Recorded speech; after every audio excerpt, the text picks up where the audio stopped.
Welcome to Season 2 of Public Health on Call, a podcast from the Johns Hopkins Bloomberg School of Public Health.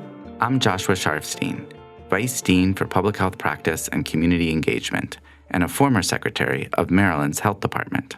Our goal is to bring scientific evidence and experience to the public health news of the day through informative interviews with scientists, community leaders, policy experts, public health officials, clinicians, and more. If you have ideas or questions for us to cover, please email us at publichealthquestion@jhu.edu. That's publichealthquestion@jhu.edu for future podcast episodes.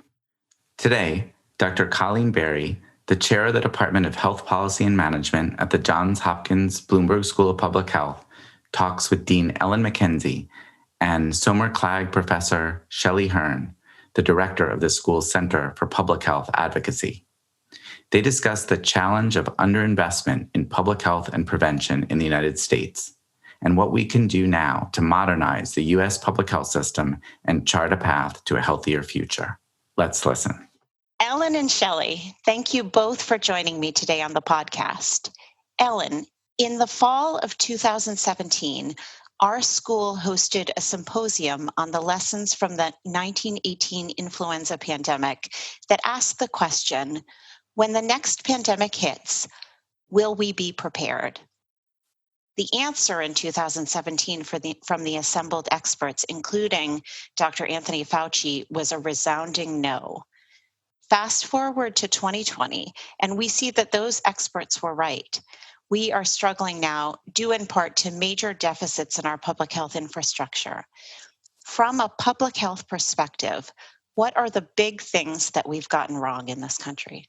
A simple question. But first of all, let me say thank you, Colleen, for inviting me to join you in this podcast.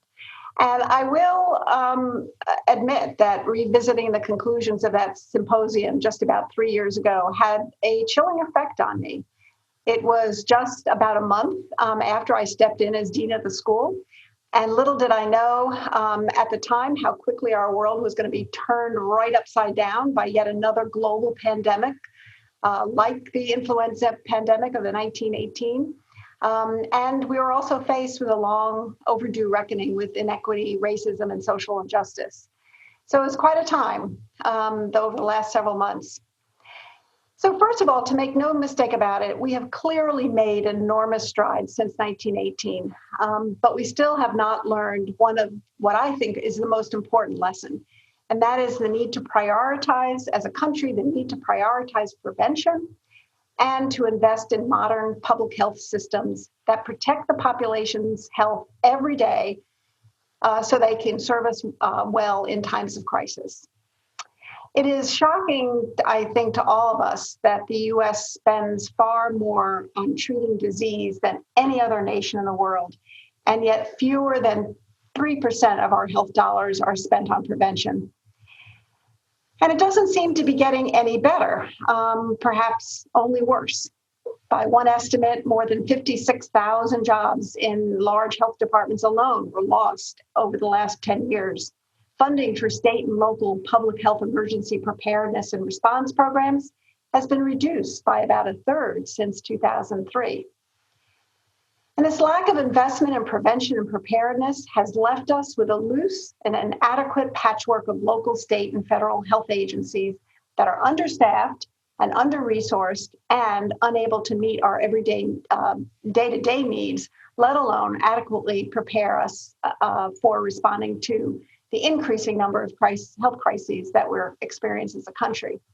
And I think we'd all agree that that number is only going to increase in the near and future. Now, it's true that supplemental funding has been made available for our response to COVID, just as it was in response to outbreaks of H1N1 in 2009, Ebola in 2014, Zika in 2016. But these investments were short-term and commitments were not sustained. We simply forgot. We have become too comfortable with the predictable cycle of panic and neglect. I think it's critical that we find a way to break this cycle. And one thing I think deserves stressing, and I think Shelley will bring this up in her remarks, and that is a strong public health system is essential, is foundational to strong emergency preparedness. And let me just say one more thing, and it worries me a great deal. I think what compounds this lack of ongoing investment in public health and the public health system today is the very worrisome undermining and sidelining of key public health institutions like the Centers for Disease Control and Prevention, coupled with a rejection of science by many.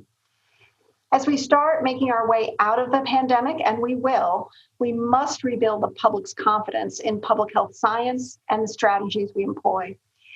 I don't think this is going to be easy, but I am confident we can do it. But it will take time. It will take the will to make it happen and strong leadership at every level. So, Shelley, let's bring you into the conversation. Beyond the issues that Ellen has laid out related to the public health infrastructure in our country, I know you've made the point that our population is remarkably sick. So even before COVID-19, why is it that we've tended to undervalue prevention?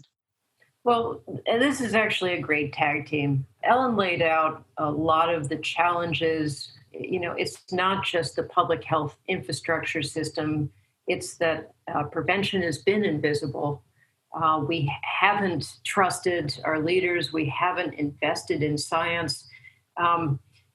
As I listen to us, it's sounding like, oh my God, we need to put our, we need to bury ourselves in holes and hide. But actually, I really see this as a moment of, it has gotten so bad.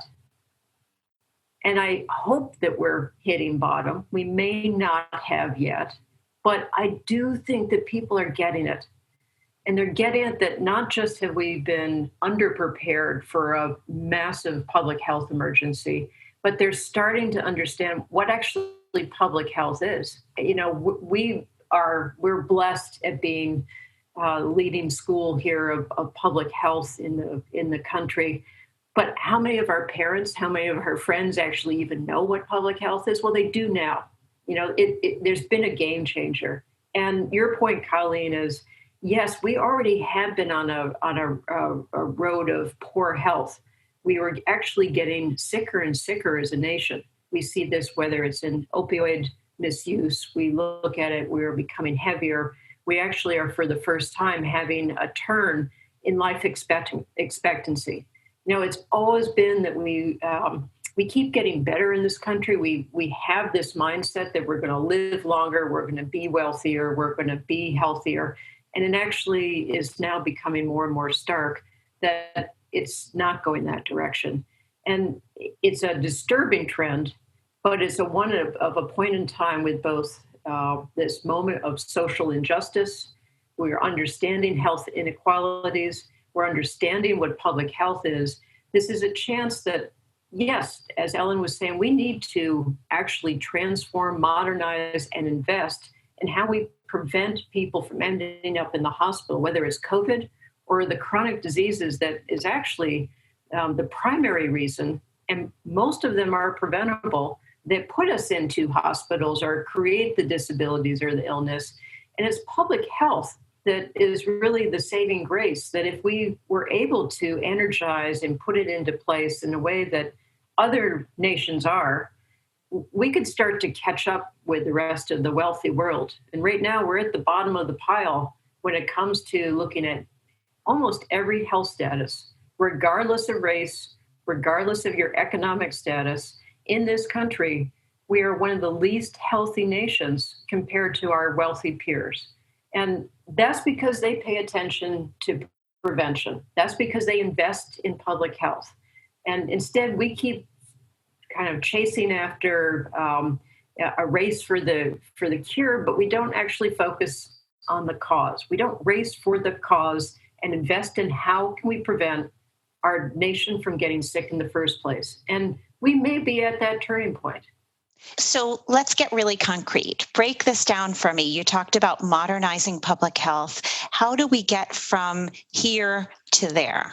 What are the steps that we need to take? Yeah, so I'm going to let you in on a little secret. And, Ellen, you, Colleen, can kind of join me. We can almost make this a game here of none of this is rocket science. We've got 20 years of seminal reports, whether it's the National Academy of Sciences, there have been national commissions, everything from Robert Wood Johnson Foundation, the Pew Charitable Trust. We've had great articles. In fact, Tom Burke, one of our dear colleagues, just put out a great piece in the American Journal of Public Health that once again captures, here's what's broken, here's what needs to be fixed. And I'll drop into some of those, and you can join in on this. It's known what we need to do, but over and over again, what we've been hearing in all these reports is that we've not had the political will to get the job done. And Ellen pointed out, every time we've got an emergency, every time there's a crisis, in comes the rush of money from Congress. We got 1 year's budget, a little bit of a fight, struggle. Okay, we'll give you 2 years. And in 3 years, the cuts start.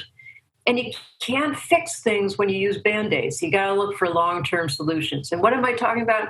Things like a disease surveillance system, health tracking, so that you build it. Look at COVID. It's a respiratory illness. What are some of the leading chronic diseases that we die from today and are most challenged by? It's asthma. It's COPD. But we don't track lung disease in this country. We barely do COVID. And if you were going to build a one-time COVID tracking system, how about you do it right? And one, you had it in the first place. It was already there, which we could have had. And how about that it actually tracks what are the health challenges of today? So from COVID to chronic diseases, you have an interoperable disease tracking system that really allows us to pinpoint where are our asthma challenges? Where are our COVID events? Did we have an anthrax moment? That it's built for all hazards, that all the threats that we face. And we do that with our disease surveillance systems, and we have them, though they are connected to each other, and that we actually have our public health departments with computers. There's a radical idea. Our laboratories, that we have a regional system, that they're not fighting with each other to get the basic supplies, the glassware, the chemicals, reagents that are needed for the assays. Our workforce, Ellen pointed out, we've had budget cuts, and right now at a time we're going through this moment of America knows what contact tracers are. And we never had close to enough to get this job done, but these aren't temporary jobs. This is part of a trained, sufficient workforce that has the epidemiologists, the contact tracers. Those contact tracers, they could be tracing the asthma death that occurs that shouldn't be. Those are preventable. I can go on, but this is really basic core. And then layered on top of that is some of the more sophisticated prevention operations. We have something that looks like, from the early days when we were just about infectious disease. And really, our public health system has not been given the authority, the chops, the investments to deal with what we're actually dying from and getting sick from today that is preventable. We can do it. We just have to make it job number one. That's great, Shelley. Ellen, I want to pick up on one of those major challenges that Shelley was alluding to. I know you've written about stark health disparities that the COVID pandemic has laid bare, and the critical importance of advancing anti-racism as a public health issue. Can improving our public health system in the United States contribute or play a role to eliminating race-based health disparities? Well, absolutely. There's no question that it can. And I think we can do it if, number one, we invest in primary prevention that we've been talking about. But also, I think we need more of a focus on the social drivers of health and health outcomes, including structural racism, discrimination, and poverty.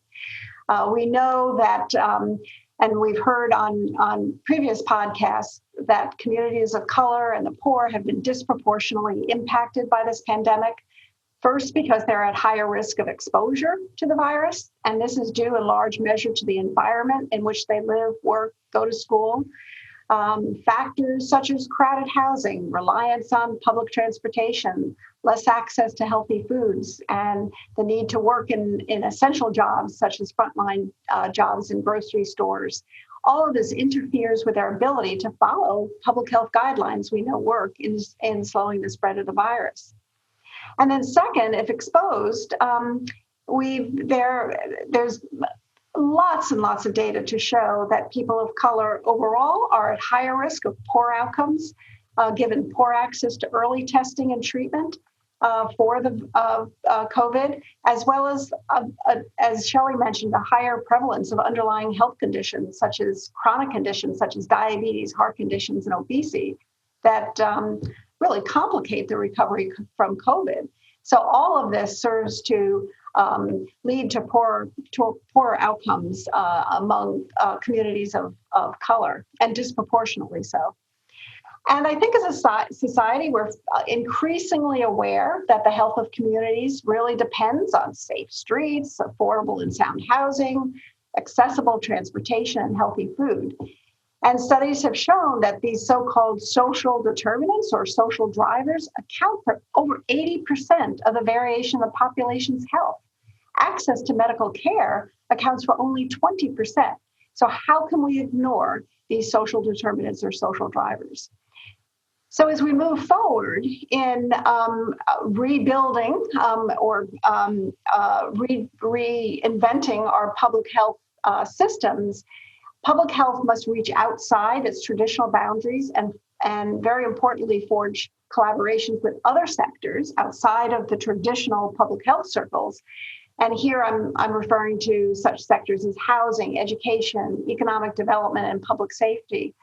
And together, we can identify population-based strategies and policies that can make a true and a lasting difference. And only when we take on those social drivers will we be able to make those differences. And I think, I think Shelley would agree with me that public health agencies are incredibly well positioned to build these collaborations, but they just haven't had the resources. And again, as we talked about, the workforce to push hard in this direction. And in fact, if you look at how many public health departments are funded from the federal government, much of it is categorical funding of along disease-specific lines that in fact disincentivizes the development of cross-sector solutions that cut across specific health problems to tackle the root causes of health inequity. So a focus on upstream programs and policies that address these social determinants, social drivers of health, is a necessary ingredient to eliminate health disparities. And that focus must be built in any redesign or reimagining of our public health system. But I think what has changed recently, and I think in a very real and palpable way, and this is just over the last several months, is the more explicit attention to and naming of racism as one of the most important, if not the most important social driver of health inequity. So to be successful, public health must acknowledge and address this reality, both within its own boundaries, but also as it works across sectors. So, Shelley, let's bring you into this conversation. How does strengthening, I'll use Ellen's word, how does reinventing and reinvesting in public health connect to strengthening our social safety net more broadly? Well, so let me pick up on three things I heard Ellen say, because it is an upside down time. And I am a believer in the philosophy of don't let a crisis go to waste.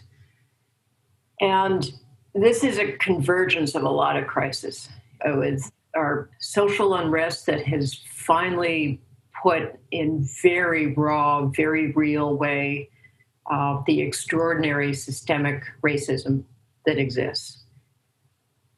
We've seen the inadequacies of our public health system. And we have seen what poor leadership and an inability to make decisions and lead, how that jeopardizes us on so many fronts. And I'm talking about leadership at many different levels. And Ellen's point of We've got to be talking about a transformation. This is not just giving money to public health agencies and everything's going to be fine. We actually have to really think differently on how do we truly put a prevention mindset out there in the way we do things. So money's got to come with actual accountability and very clear mandates. And yes, I agree that public health wants to work with other sectors, but I think we have to not encourage it or talk about public health as wants to or is good at it. I think there has to be an actual charge, responsibility, and mandate. CDC, the state and local health departments have to be mandated to work on chronic disease prevention. They have to be mandated on identifying what are the policies that are actually structural barriers to good health. And many times when you follow that thread, you'll see baked in racist structures and barriers that really are fundamentally preventing our country from being as healthy as they possibly can. It's not always been done intentionally, but if you take a good close look, we haven't put health into the factors of our financial security, as Ellen was pointing out, transportation, housing. There are so many barriers that we have, even payday lending, how we have access to money, how we have access to banks, how we have access to wealth. And public health is a training and a discipline of prevention where we have some new tools of doing the analytics that can take a look at specific policies and how they might be impacting health, looking at the actual racial inequities and what they're driving. We can mandate and give the clarity and hold public health departments accountable for actually doing those analysis, working with key administrations and agencies to help change and fix a lot of the policies that can actually create the living conditions where all of us rise, that create the opportunities for good health for everybody, and not putting the barriers in place that actually prevent us from going forward. So rethinking public health isn't undermining places like CDC. It's actually for once giving them a clarity and authority, because they actually don't have right now the authority to say we're going to track asthma in every state, in every region, collect that and analyze it. It's something that is encouraged, or if the money's there that year, or maybe it actually, and if you look closely, we just do extrapolations from a few sampling databases, and we don't really have a good handle on so many of the things that we're actually challenged by today, whether it's gun violence or, again, suicide or chronic disease. So we got to rethink the authority, the leadership, the dollars, the accountability. We got to build a system that works, because that's how we're going to bring and restore trust in the very foundation that's going to create the opportunities for a healthier life. Shelley, that's wonderful. And it's so great just to have you at our school right now at this important moment. I want to turn to Ellen for the last question. As we've said, this is an extraordinarily difficult time, and I'd love to end this podcast on a positive note. As the dean of the #1 school of public health in this moment of ongoing crisis, where do you look for inspiration? Can you find some silver linings for us in this rough period that we're all living through? Sure. Well, I think Shelley got us off on the right foot when we started the podcast with a very optimistic view. And it's the same optimistic view that I share. And that is that I think finally the public and key decision makers are waking up to the lessons and the power of public health. From the public's perspective, it's the need to take care of those around us in the community if we are to take care of ourselves. And the lesson that you can only get so far in a pandemic like this by protecting one person at a time. We're in this together, and I really want to believe that most people get this and act accordingly. And if you look at what has flattened the curve of the pandemic, it's not a medical discovery or a drug, but key public health strategies we are reminded of every day: social distancing, wearing masks, good hygiene, avoiding crowded indoor spaces. These are the public health strategies that are going to get us out of this pandemic. So I'm optimistic that we're finally understanding as a country and as a world the real message of public health and why it is so important to invest in public health. I'm also optimistic that we're beginning to understand that for some groups of our population, both here in the U.S. And especially abroad in low-income countries, following these simple strategies can be challenging. It's simple for us to say, well, this is all you have to do. But as I mentioned before, this is not always easy due to structural impediments in our environment and in our broader society. So we have to address those. But I think people are beginning to understand that. And I'm very hopeful that a silver lining that's coming out of this pandemic is around the public health and around the fact that things are not terribly equitable and that we need to really better understand what we do, how we do it, impacts everybody in our society. And then finally, I am optimistic because we have advocates like Shelley and many others who clearly, and you can hear it in her voice, she remains undaunted and will make sure that we are not only prepared for the next emergency when it hits, but we'll also be stronger, healthier, and more resilient when it does hit due to this new, it's not new. And I really take to heart Shelley's words about we've got a public health system. We just have to lay out the mandate. We've got to invest in it. We need the leadership, and we have to make sure it's held accountable. And if we can do that, we'll be in a much, much better shape when the next crisis hits. And we'll be much better as a country day to day. So I think we need to remain hopeful in that regard. Ellen, I want to just thank you personally for the tremendous leadership of our School of Public Health right now. It's been so important. I think Shelley alluded to the perils of poor leadership, but equally important is to have wise leaders around us pointing us in the right direction, and you've been that to us. Ellen and Shelley, thank you so much for joining me. Thank you. Thank you, Kali. It was an honor. Public Health on Call is produced by Joshua Sharfstein, Lindsay Smith-Rogers, Stephanie Desmond, and Lamari Morales. Audio production by Spencer Greer, Niall Owen McCusker, Cian Oates, and Matthew Martin, with support from Chip Hickey. Distribution by Nick Moran. Thank you for listening.